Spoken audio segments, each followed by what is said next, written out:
Hello, brothers and sisters. I hope you're well. We're gonna be talking about something that happened recently, and is the visit from Jackson. Okay, who is a U.S. congressman. He did visited the Congo, Rwanda, and Burundi to talk about business opportunities. So this is funny because um, this guy he was a bit viral some time ago when Zelensky went to the US, and you have this confrontation in front of the cameras between Donald Trump, the vice president, and Zelensky, where they were pretty much attacking the guy, and the guy was, as always, trying to ask for money, right? So this guy went on his social media platforms and he made a video telling Zelensky that he shouldn't come back to the US anymore, that he has no right to disrespect his president, and many other things. Well, now he has reappeared again, okay, this time regarding the Congo, the DRC. This guy has been in Africa for some time, okay, but I was on TikTok, and I saw I watched this video before anyways, but I was on TikTok and I see that there are many Tutsis, Rwandese Tutsis, and Banyamulenge sharing this video, okay, and they're actually saying that the US has rejected the mineral deal, and they're basing this on the statement from this individual, which, to be honest, he's not even a representative of the Trump government, okay. So this guy, Mr. Ronny Jackson, who represents Texas, which the 13th congressional district, he went to the Congo and he met with President Félix Tshisekedi.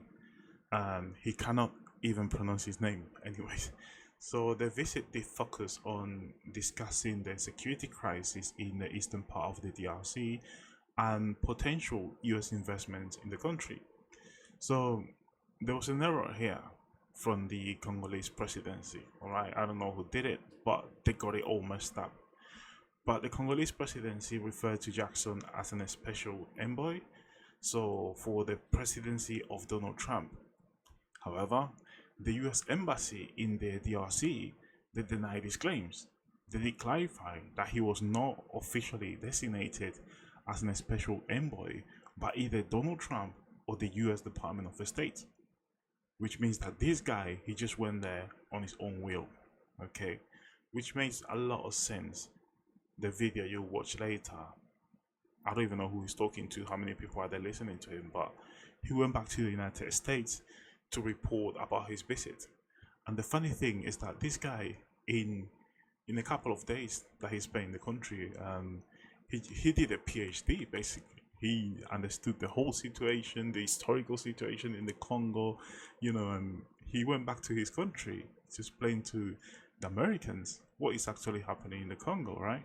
And obviously, the version he provides is pretty much the same arguments we keep getting from the Banyamulenge people and from the Rwandan people, which are the same people anyways. So as you can see here, Reuters, they did write an article on this, and they're saying that the president of the Congo did met this lawmaker Ronny Jackson to discuss fighting the east of the country and opportunities for US investment. And they're clearly saying that it's the Congolese presidency that said this.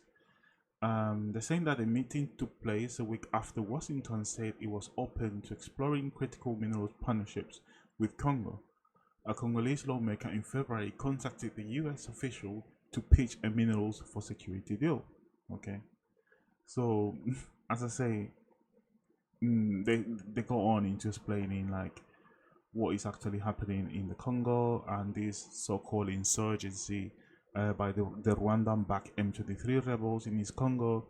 I mean, the version here from Reuters is very different from the version that this U.S. congressman brought back to the U.S. Okay, but I want you to listen to the video. Okay, I'm gonna put an extract from it Just give me a second.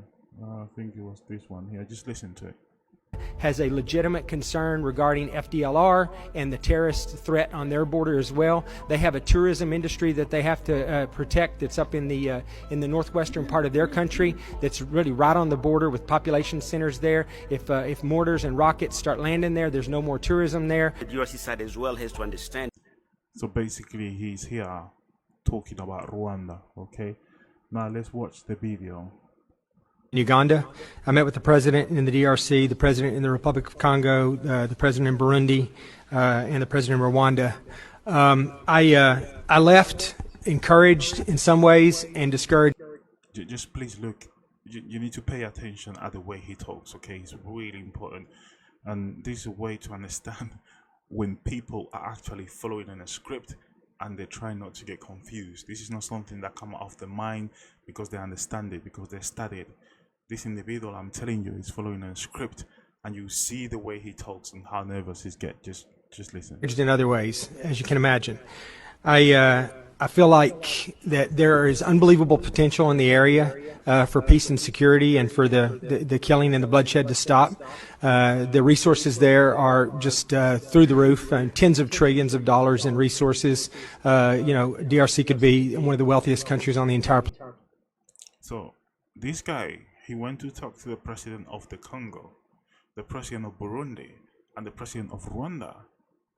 And he came out with all this information, like he went to where the M23 are at the moment, talking like he went to the mines to see it himself or something. He's talking about trillions in mineral resources, right? So where he got this information from? As I say, he did a PhD in one day, yeah. As you can see here, he's getting loads of information now. We don't even know how he got all that information anyways. Let's keep watching. Planet. But I do believe that certain things have to happen, and I don't know exactly what the answer is to get there. I think that, for this to exist, the Eastern DRC has to be an area where everyone has a vested interest in the safety and security.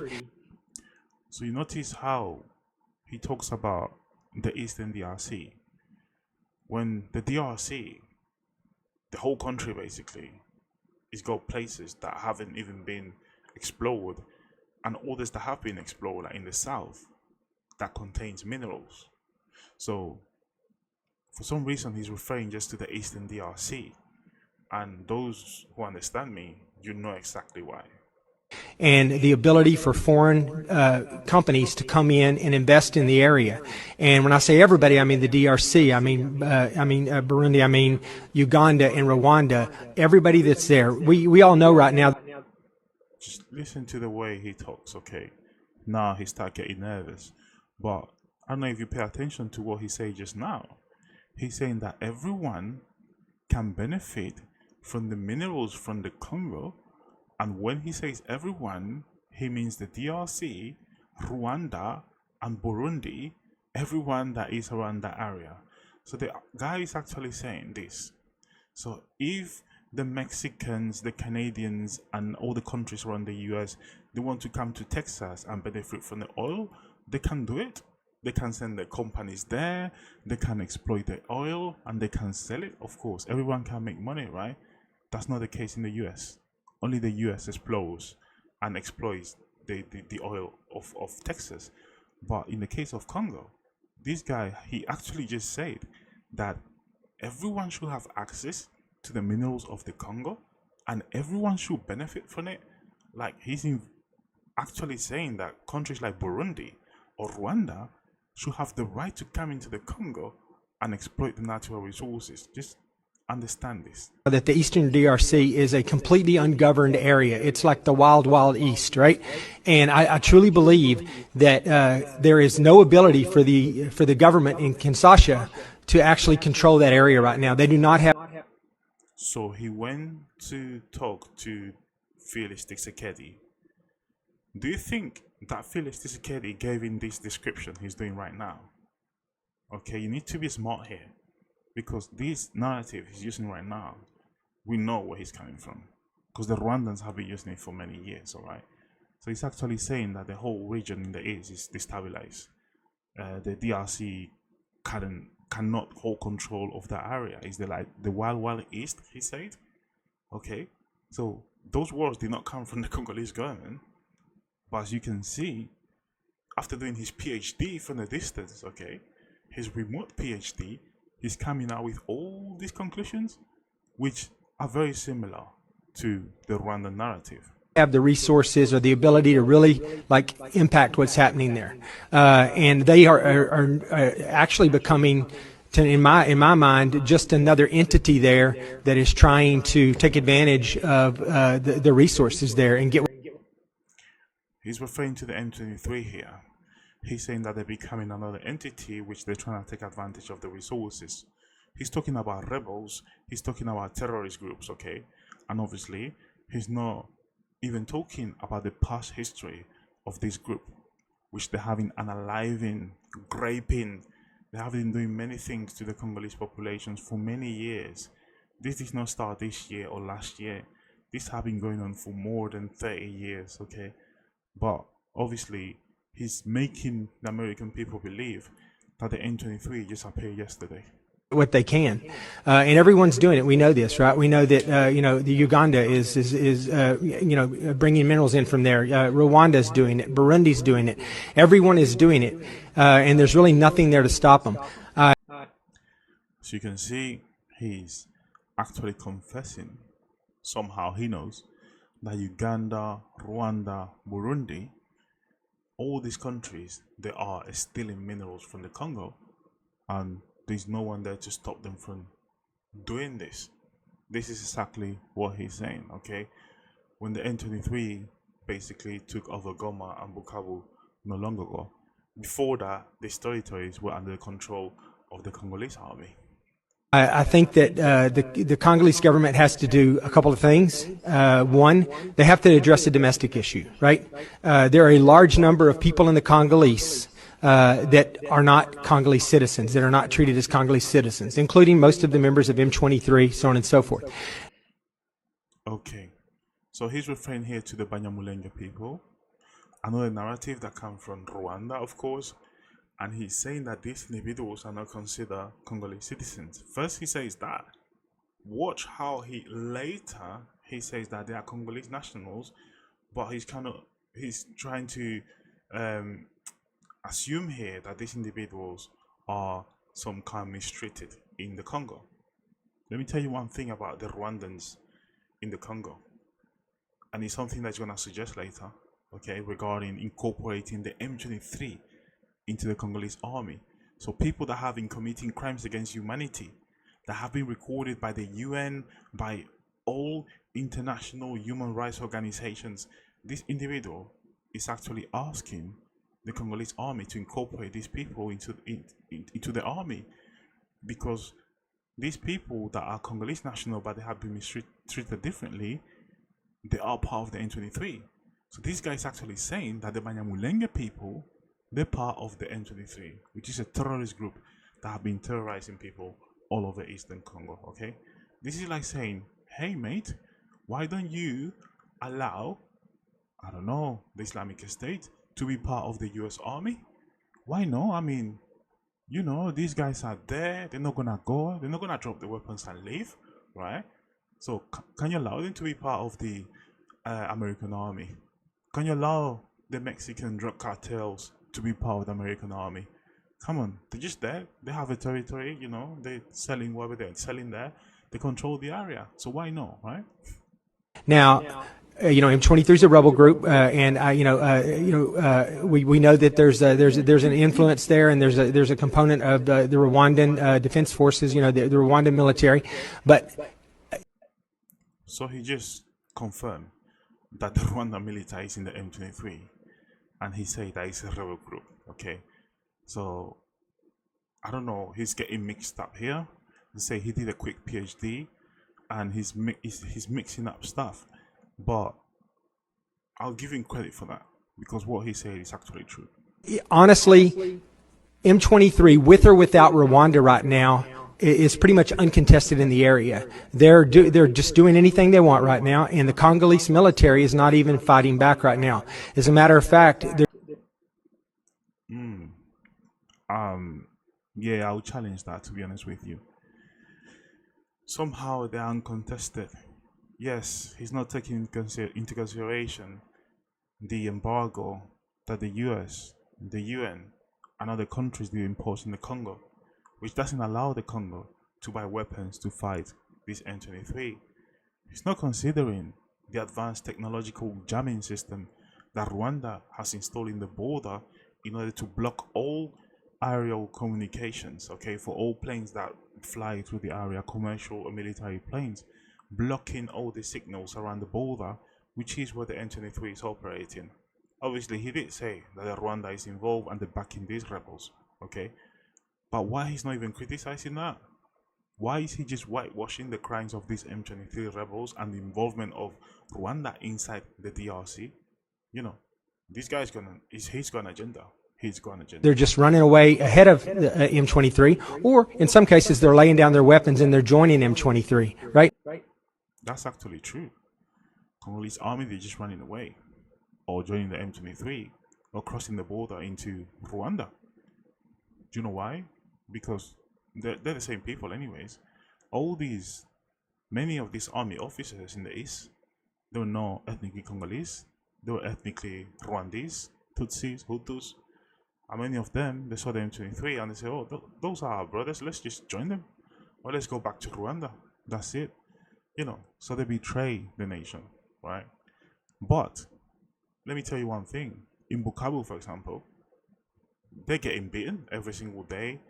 You go, these Wasalendo, these reservists, okay, these self-defense groups, that they are actually beating the M23. The M23 right now, because Rwanda is getting more sanctions, the M23 right now, they're having problem with finances. Not only that, they're having problem with logistics, and they're losing too many units as well. Okay, they have to fly all the way to Kigali with wounded M23 rebels in order to help them out, right? So what he's saying that they are uncontested is actually not true if you know exactly what's happening in the battlefield today. So I think that the Congolese government's in a bad position here, but I do believe, it's been a long-standing issue, is my understanding, that there are certain people in the eastern DRC that are unrecognized as Congolese citizens, and that maybe in part because this used to be Rwanda before the lines were redrawn many years ago, and and that used to be part of Rwanda.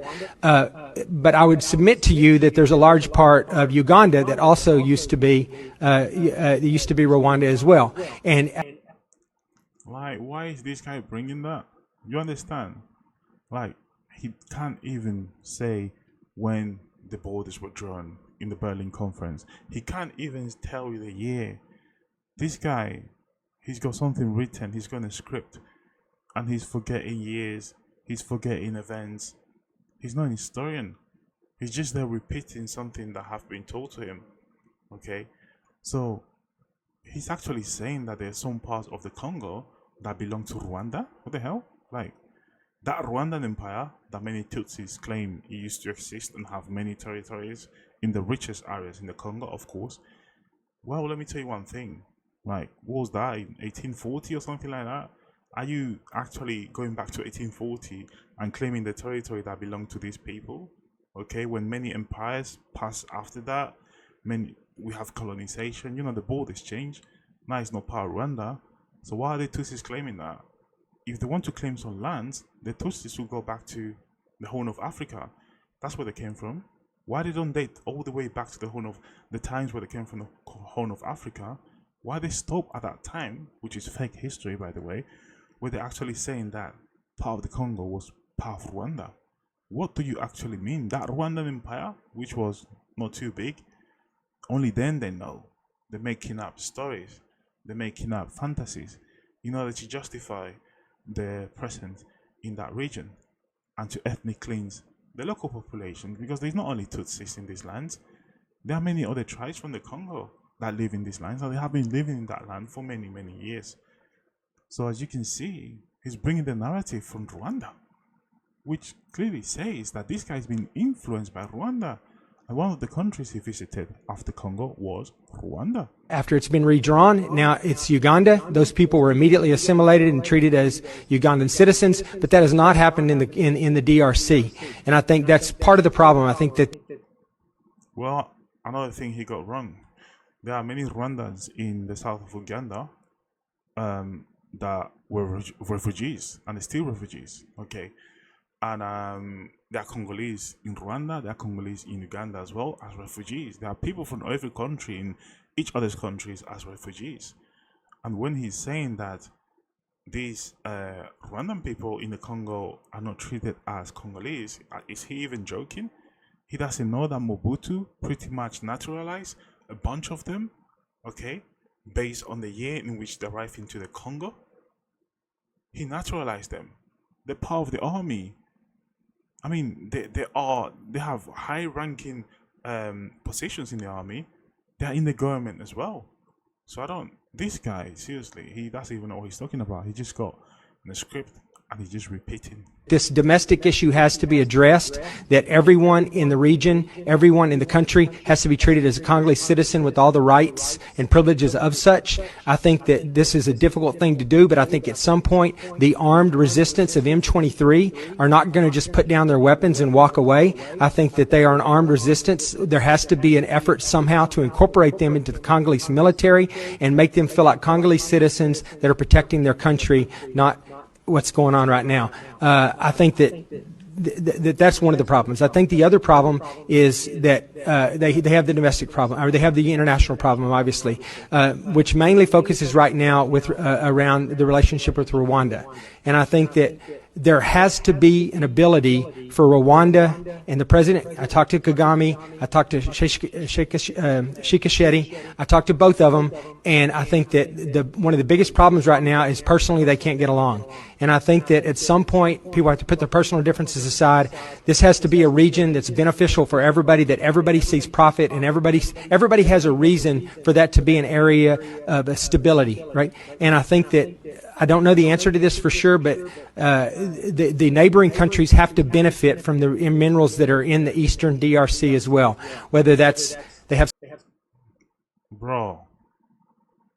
some refining capability, and the minerals are mined there and refined elsewhere, or there's a refining capability in the DRC, refining capability in Rwanda. Everybody has an ability to make some money from what's going on there. Then I think everyone will have an interest in making sure that this is a safe and secure area. They're going to need foreign investment to come in. They're going to need other countries' businesses to want to come and operate there. Right now that can't happen because there's not the required level of safety and security, and there's not the lack of corruption. It doesn't, there's going to be a certain level of corruption everywhere you go. But, when I was there, I was shocked at the level of corruption there. I talked to a Swiss company this morning, and they told me that their company was worth something like $18 billion, and they got... Yeah, there's corruption everywhere. But I wonder, which company was that? Which Swiss company was that? Why he doesn't provide a name so we can research it as well? As I told you, he did a PhD with his eyes in 2 minutes, He saw the level of corruption in Congo. He knows everything now about the Congolese government, corruption and everything, a tax bill last year for their company for $80 billion, which is ridiculous, right? And so Yeah, the source is, trust me, bro. They protested it, and they got it reduced to $1 billion, which is still hundreds of times more than the profits that they make in the year. So they're being taxed at an unreasonable rate. Bribes obviously are a big deal. The Chinese can afford to pay the bribes, or they're willing to pay the bribes, and we as the United States are not. Many countries are not willing to do that. You see, here he goes, blaming China, saying that the Chinese are there, that they can pay the bribes. The US are so clean. They have never committed fraud or anything in the Congo or in any other country in the world, and it's only the Chinese that are corrupt in the Congo. So they end up being able to compete without competition. There's a biased justice system as well. You can never be assured that if you go there and you get into some kind of legal disagreement, that it's going to be a fair judgment. Well, I think we had enough of him. Okay, so he's actually saying that his argument is balanced. He's saying that he's not taking sides. Okay, he's very impartial on this. However, look, he went in a rampage at the very end, criticizing the DRC 100% on everything, okay? But what about Rwanda? Do you want peace? Do you want security? Do you want these countries to get along? Do you want everyone from benefit to benefit from this? But why are you not criticizing heavily the role of Rwanda? Why are you not even mentioning the fact that there's a president that has been there for 30 years? When the US went to Iraq to bring democracy to Iraq, okay, because there was a dictator there who's been there for years. Why are they not doing the same in Rwanda? Didn't they do the same thing in Libya to bring democracy? But in Rwanda, you got a guy who's been there sitting for 30 years. And he's actually visiting these guys. Hold on, look at this, yeah? Well, that's from the New Times. This is basically a summary of the video we just saw, okay? As I say, his point of view is very different from the point of view from Reuters here. Then you got this guy here visiting some Tutsis here, okay? So he says RDB CEO Africa June met with US Congressman and member of the House of Representatives Dr. Ronny Jackson this evening to discuss trade, investment and development cooperation between Rwanda and the United States. So what's going on? You go to Congo to discuss this, and then on the 20th of March 2025, you were also, I think this was before the visit to Congo, you first go to Rwanda, or you meet with this guy, and then you go to the Congo. But wait.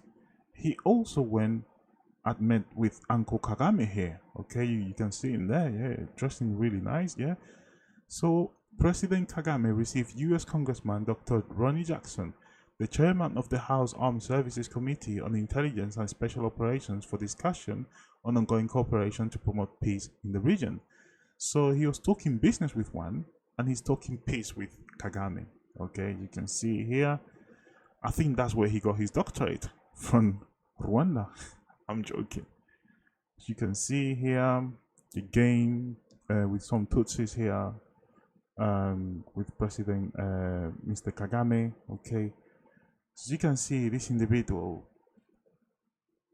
And when did this happen? Sorry, that was on the 21st of March. So that was one day after, I guess, visiting this other new appointed CEO of RDBs. Okay, so as you can see, the Congo, the DRC is trying to sign a deal with the Americans, okay? This mineral deal in exchange of security. And I think this is a good call because it's one of the options they have on the table, okay? And if they have to take it in order to stop the unaliving of the people in the eastern part of the country, they will do it, meaning we'll do it. However, the Congolese president has to be fully aware of this. These kind of individuals, which have some kind of influence in the US opinion, okay? I'm not saying the Trump administration, because this guy is not even an envoy from Trump. He just went there out of his own will, okay? And the DRC, they got tricked and they accepted him. They even announced it publicly as an envoy from the Trump presidency, which was a joke basically. But as you can see, this guy has been talking to the Rwandans very closely about business, mineral business, okay? And he's saying that everyone can benefit, of course, after having this visit with the Rwandans. Of course you want them to benefit because you just spoke to them, isn't it? Anyways, this deal that the Congo wants to sign is dangerous, okay? It comes with dangers and it comes with benefits. So the Congolese government will have to balance the two of them if they decide to go ahead with this deal, in which the US will explore mineral resources and they will exploit them whilst they're providing security in the eastern part of the Congo. But is this possible when you have the US, which have been supporting the government of Paul Kagame, training the Rwandese army for many years, and they knew exactly what was happening in the DRC, in the eastern DRC, and they haven't done anything?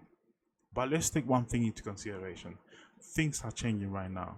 You have many countries, pretty much the whole EU, imposing sanctions on Rwanda now, imposing sanctions on Rwandan mining companies that are illegally mining in the Congo, imposing sanctions on Rwandan officials and officials from the and also rebels from the M23.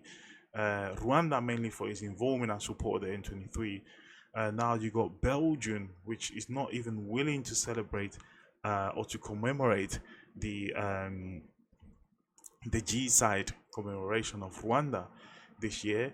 As you can see, things are getting heated for Rwanda, and although we got individuals like this US congressman supporting Rwanda somehow, it seems like the relationship between the so-called Western world and Rwanda is going downhill.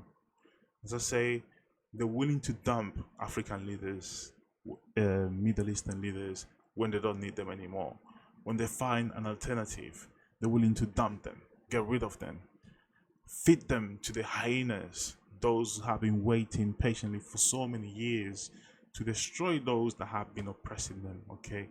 And when that happens, we just forget about them, their family, their richness. I think Paul Kagame is worth 400 million today. So imagine where that worth is coming from, okay? So let's see what happened.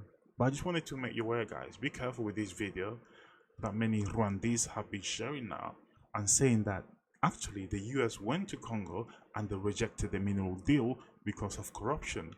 But the truth is that this individual is not even part of the US administration. He just went there on his own will, and he's got no power to make any decision on the mineral deal. But from the other side, you have pretty much all these Western countries going completely against Rwanda diplomatically, economically, politically, and in many other ways. So let's see what comes next for Rwanda. Let's see what comes next for the Congo. And as always, please, if you like this video, press like, share it, bookmark it, please. And as always, I'll continue informing you.